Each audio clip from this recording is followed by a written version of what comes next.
In this episode of the JSP show, I'm going to show you how to create custom vignettes in Lightroom.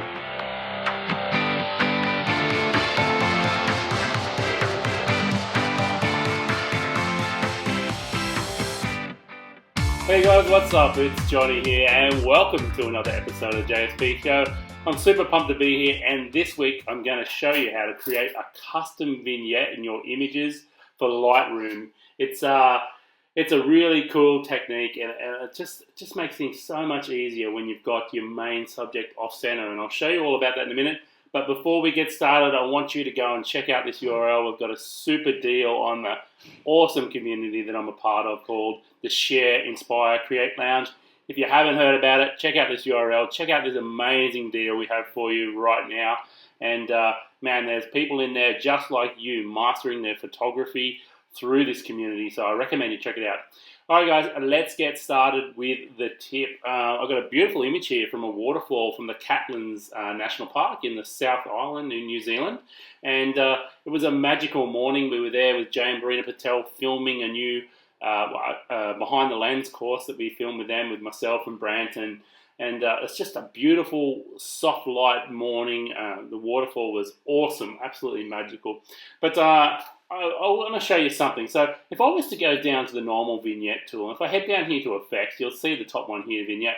And if I move that to the left, you're going to see what's happening.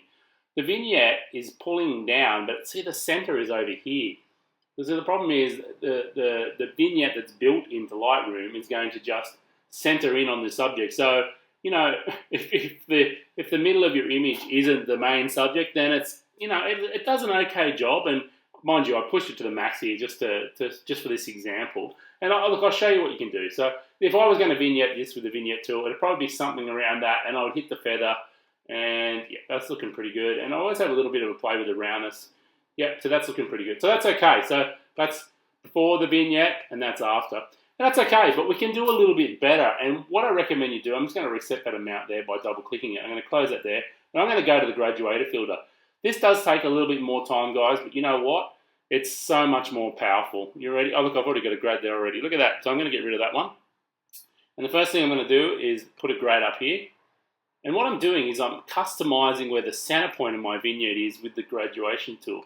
You know, and I can control each corner of, now I can do this as many times as I need to. I can control the whole outside of my image with different graduating tools. So I'm going to hit the new one there. I'm going to drag up from the bottom. So the direction you drag is the bottom. It's going to affect. If I dragged it down from the top, it's going to affect above the graduator tool. But because I dragged up, it's going to affect below. So I'm going to hit that there like that, and I'm going to say create a new one, and I'm going to put a shorter one over here because our point of interest is right here.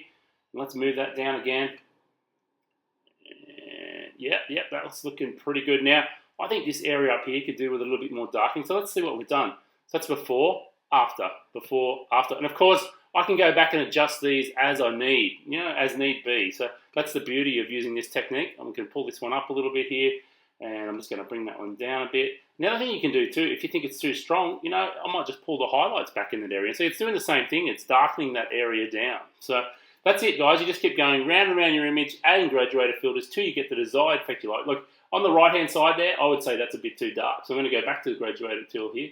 I'm going to pull that bit up a bit. And what you can do too is I can actually open up the shadows to soften that transition as well. So there's so much you can do with this technique. You can really customize the look and feel of your vignette, and it really is a powerful way to create vignettes on your image. So you can see in a short time there, instead of adding this, let me see if I can, if I turn that off and then go down here to the effects panel, instead of adding a vignette that doesn't really center on my main subject, I've gone and added all these graduator filters and played around with the exposure and the highlights and the shadows sometimes to get something that is really customized to this exact subject on the image. So that's it, guys. Have a play around with it. Let me know what you think. I think it's a great way of creating custom vignettes.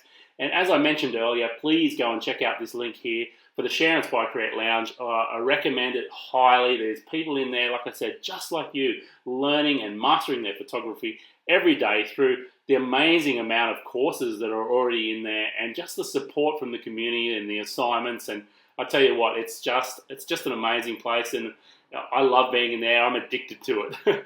All right, guys, that's it for this week. I hope you enjoyed that little tip there about creating custom vignettes in Lightroom. And have a great week. This is Johnny out. Peace.